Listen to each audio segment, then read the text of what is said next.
بسم اللہ الرحمن الرحیم۔ السلام علیکم۔ یہ رحمت عالم صلی اللہ علیہ وآلہ وسلم کا پارٹ 2 ہے۔ پارٹ 1 میں یعنی پچھلی ویڈیو میں ایک صفحے کی ریڈنگ آپ کو کروا چکی ہوں اور آپ کو اچھی طرح یہ لیسن جو ہے وہ سمجھا چکی ہوں۔ یہ آپ کے سامنے الفاظ معنی ہیں۔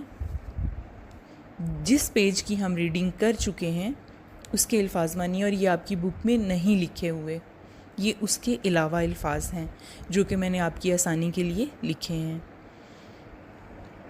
آج ہم صفحہ نمبر 15 کی یعنی اسی سبق کے دوسرے صفحے کی پڑھائی کریں گے۔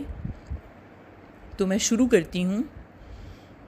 ایک دفعہ نبی کریم صلی اللہ علیہ وآلہ وسلم نے دیکھا کہ ایک غلام آٹا پیس رہا ہے اور ساتھ ہی درد سے کراہ رہا ہے۔ کراہ کا مطلب ہوتا ہے وہ آواز جو درد یا تکلیف کی وجہ سے نکلتی ہے۔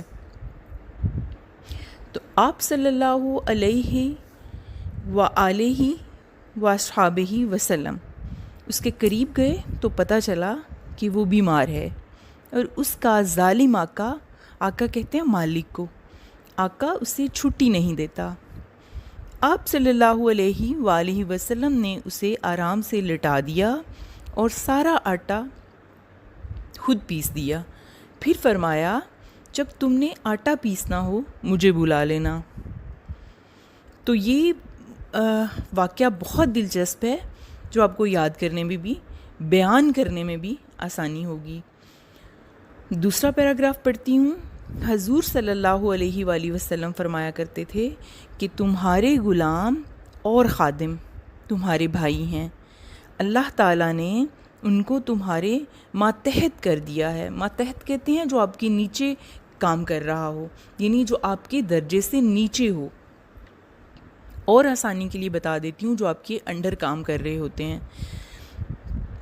ہر مسلمان کو چاہیے کہ جو کھانا خود کھائے اپنے غلام اور خادم کو بھی وہی کھانا کھلائے، اور جو کپڑا خود پہنے ان کو بھی وہی پہنائے۔ اپنے غلام اور خادم سے ایسی مشقت یعنی ایسی محنت نہ لے جو اس کی طاقت سے بڑھ کر ہو، اور اگر اس کی طاقت سے بڑھ کر کام لے تو اس میں اس کی مدد کرے۔ تو جو آپ کو سمجھانے کے لیے مجھے نقطہ سمجھ آیا وہ یہ ہے کہ آپ صلی اللہ علیہ وآلہ وسلم جب بھی کسی کو محنت مشقت کرتے ہوئے دیکھتے تو اس کا ہاتھ بٹاتے۔ جیسے آپ نے یہ واقعہ بھی سنا کہ ایک غلام آٹا پیس رہا تھا اور وہ تکلیف سے کرا رہا تھا، یعنی تکلیف سے اس کی ہائے ہائے نکل رہی تھی۔ تو آپ صلی اللہ علیہ وسلم اس کے پاس گئے۔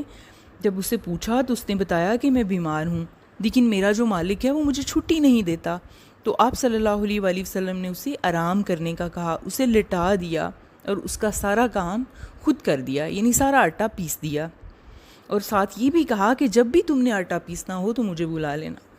اسی طرح آپ صلی اللہ علیہ وآلہ وسلم فرمایا کرتے تھے کہ تمہارے جو نوکر ہیں، جو ہمارے ہیلپر ہوتے ہیں، ہمارے گھروں میں کام کرتے ہیں، جنہیں اللہ تعالیٰ نے ہم سے تھوڑا نچلے درجے میں رکھا ہے یا ہمارے انڈر کر دیا انہیں، تو ہمیں چاہیے کہ جو کھانا ہم اپنے لیے بناتے ہیں، جو کھانا ہم خود کھاتے ہیں، ہم انہیں بھی وہی کھانا دیں۔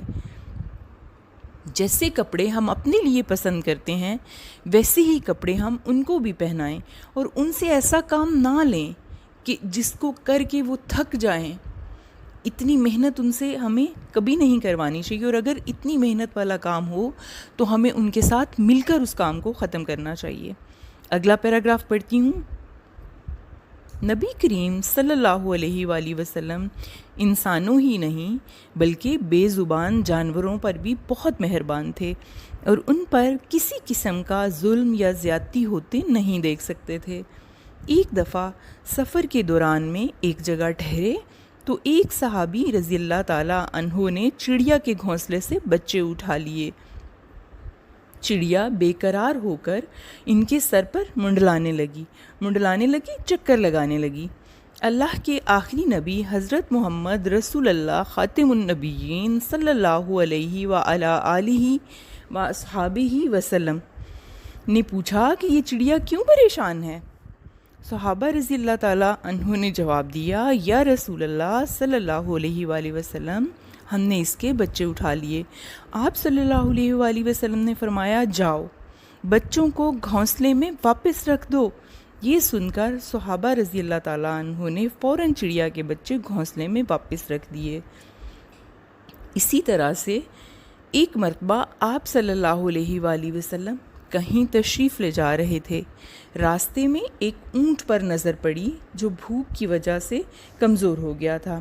آپ صلی اللہ علیہ وسلم کو بہت دکھ ہوا۔ آپ صلی اللہ علیہ وآلہ وسلم نے فرمایا، لوگو ان بے زبانوں کے معاملے میں اللہ تعالیٰ سے ڈرو۔ سچ یہ ہے کہ آپ صلی اللہ علیہ وآلہ وسلم کو دونوں جہانوں کے لیے رحمت بنا کر بھیجا گیا۔ تو پیارے بچوں، آپ کو یہ سبق یاد کرنے میں بہت آسانی ہوگی اور اسے سمجھنے میں اور بھی آسانی ہوگی، کیونکہ یہ ہمارے پیارے نبی خاتم النبیین حضرت محمد صلی اللہ علیہ وآلہ وسلم کی زندگی کے واقعات سے بھرا ہوا ہے۔